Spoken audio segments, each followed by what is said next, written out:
శ్రమజీవులకు, వెనకబడిన తరగతుల వారికి, మైనారిటీ వర్గాల వారికి, ఎవరైతే పరిగణించబడకుండా కారు చీకట్లో ఉన్నారో వారందరికీ నూతన ఉద్వేగంతో, నూతన ఉల్లాసం, నూతన తేజం కలిగించడానికి ఆవిర్భవించిన తెలుగుదేశం తరఫున మీ అందరికీ నా హృదయపూర్వకమైనటువంటి అంకితమైన అభినందనం. శుభ నూతన సంవత్సర ఉగాది అభినందనం. 1982వ సంవత్సరంలో మీ నీడకు వచ్చాను. మీ ప్రతినిధి నేను అనుకున్నాను.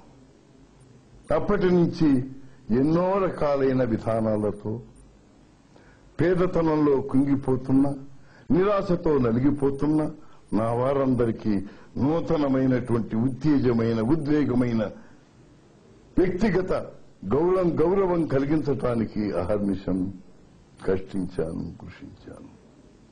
రాజకీయానికే నూతనత్వం తెచ్చే, వినూత్నమైన అర్థం కల్పించే ఒక రీతిని కల్పించాను. పేదవారికి అన్నం పెట్టని ఈ రాజకీయం దేనికి, ఎందుకని ఆనాడు అడగగలిగాను. అందుకే 2 రూపాయల కిలో బియ్యాన్ని ఆనాడే ఇచ్చాను, ఈనాడు ఇచ్చాను. ఇది కొత్త కాదు. ఇది ఏమీ వ్యక్తిగత ఆకర్షణ కోసం చేసిన విధానం కాదు. ఈ తెలుగు నేల పుట్టిన పేదవారికి, ప్రతి వారికి అధికారం ఉన్నది అన్నం తినడానికి అనేటటువంటి నిండు హృదయంతో మనం తెచ్చుకున్న స్వాతంత్ర్యానికి అర్థం తెచ్చే విధంగా ఈనాటి వరకు తెలుగుదేశం తన విధానాన్ని నడుపుతున్నదని మీకు నేను సవినయంగా మనవి చేస్తున్నాను. ఆ తరువాత నా ఆడబిడ్డలున్నారు. 52% మగవారి కంటే సంఖ్యలో ఎక్కువే ఉన్నా ఎప్పటికప్పుడు చిన్నతనంలో తల్లిదండ్రులకు,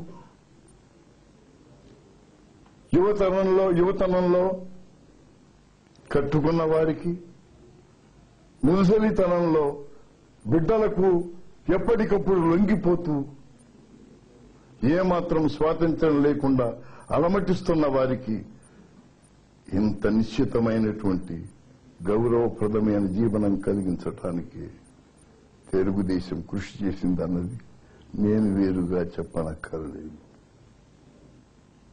మగవారితో ఆడబిడ్డలకు కూడా ఆస్తిలో సమానమైన భాగం, అది వారికి గౌరవంగా భావించడం జరిగింది. ఎన్నో కార్యక్రమాలు వారి కోసం, మహిళా విశ్వవిద్యాలయం, అది వారి గౌరవానికి, వారి ప్రాధాన్యతకు. అదేవిధంగా మద్యపాన నిషేధం కావాలని కోరుకున్నారు. దానికోసం వారికి సరైన నిర్వచనం చెప్పాలన్న భావంతోనే ఈనాడు మద్యపాన నిషేధం అమలు చేయటం జరిగింది. దానివల్ల 1200 కోట్ల పైగా ఆదాయం రాకపోయినా ఆదాయానికి అమ్ముడు పోవటం మన రాజకీయ విధానం కాదు. జాతికి వికాసవంతమైన విధానాన్ని కల్పించడమే మన ధ్యేయమన్న భావంతోనే అది కృషి చేయడం జరిగింది, అది నిర్ణయించడం జరిగిందని మీ అందరికీ సవినయంగా మనవి చేస్తున్నాను. ఇక అహర్నిశం రెక్కలు ముక్కలు చేసుకుని దేశానికింత కూడిపెట్టే అన్నదాతలు, రైతన్నలు ఉన్నారు. ఎవరు చూస్తారు వారి గోడు? ఎన్ని తరాలైనాయి, ఎన్ని యుగాలైనాయి. ఎప్పటికప్పుడు చాలని బ్రతుకుతూ, మట్టిలో పొరలాడుతూ, గతిలేని జీవనం గడుపుతూ ఉండేవారికి ఒక విశిష్టమైనటువంటి గౌరవప్రదమైన జీవనం కలిగించాలని తెలుగుదేశం కృషి చేసిందన్నది ఈనాడు చెప్పే విధానం కాదు. ఆనాడే ఆ 1983వ సంవత్సరంలో ఎవరైతే తెలుగు జాతిని గౌరవించి ముందుకు నడిపారో వారికి ఆనాడే నిర్వహించగలిగాము. 50 రూపాయలకే ఒక సంవత్సరానికి 1 హార్స్ పవర్ విద్యుత్ శక్తి సరఫరా. తిన్న తిండి తినేవారం. వారు పండించడానికి ఇంత ఆసరవు కలిగించడమే మనం చేయమనుకుని చేయటం జరిగిందని మనం చేస్తున్నాము. ఇకపోతే మరి ఈనాడు ఏ విధంగా ధరలు పెరిగాయో మీకు తెలుసు. రూపాయి విలువ పడిపోయింది. వస్తువుల ధరలు ఆకాశానికి అంటుతున్నాయి. ఏ విధమైన విధానంలో ఈ సమాజానికి శ్రేయం కలిగించాలి?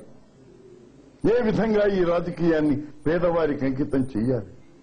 ఇప్పటికీ 47 సంవత్సరాలు స్వాతంత్రం వచ్చినప్పటికీ కూడా ఇంకా నిర్వచనం లేక అనుమతిస్తున్నా నా తమ్ముళ్లకు, ఆడబిడ్డలకు కడుపు నిండా ఏ విధంగా వారి కూడి పెట్టాలన్నదే నాకు నిశ్చయంగా ఉన్న సమస్యని మీకు నేను సవినయంగా మనవి చేస్తున్నాను. దానికోసమే ఇంత తాపత్రయం, దానికోసమే ఇంత ఆరాటం. నాకు కాదు ఈ రాజ్య విధానం. పేదవారి కోసం, నా వారి కోసం, నా ప్రజల కోసం, మా తెలుగు జాతి కోసమని మీ అందరికీ నేను సవినయంగా అంకితమైన భావంతో మనవి చేస్తున్నాను. మళ్లీ ముఖ్యమంత్రి అయిన తర్వాత ఇది 3వసారి నా వారిని పలకరించే రోజు వచ్చింది. తొలి తెలుగు ఉగాది. ఇది నూతన వెలుగుతో, నూతన ఉత్సాహంతో, నూతన ఉద్వేగంతో, కొత్త పుంతలు దొక్కుతూ ఈ యొక్క దేశానికే ఒక ఆరాధ్యమైన విధానం కావాలని నా ఆలోచన, నా అవగాహన, నా నిశ్చయం, నా నిర్ణయం అంతా ఈ తెలుగు జాతికి ఒక గౌరవప్రదమైనటువంటి విధానం కలిగించడానికే ఉపకరించాలని నాలో గౌరవం ఉంచి ఇంతగా నన్ను పెంచి పెద్ద చేసిన నా జాతికి పూర్తిగా అంకితమైన భావంతో నా ఆత్మార్పణ చేయాలన్నదే నా ఉద్దేశంగా మీ అందరికీ తెలియజేస్తున్నాను.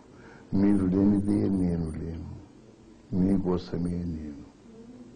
కాబట్టి నేను చేసే సర్వ ప్రయత్నము ఈ జాతికి అంకితమని, మన జాతి గౌరవానికే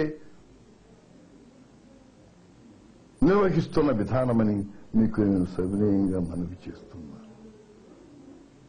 ఎంతో విశ్వాసంతో, ఎంతో నమ్మకంతో నన్ను ముందుకు నడిపిస్తున్న నా వారందరికీ, నా ఆత్మీయులందరికీ, భిన్న వర్గాల వారందరికీ నా హృదయపూర్వకమైనటువంటి ఈ నూతన సంవత్సర శుభ అభివందనం.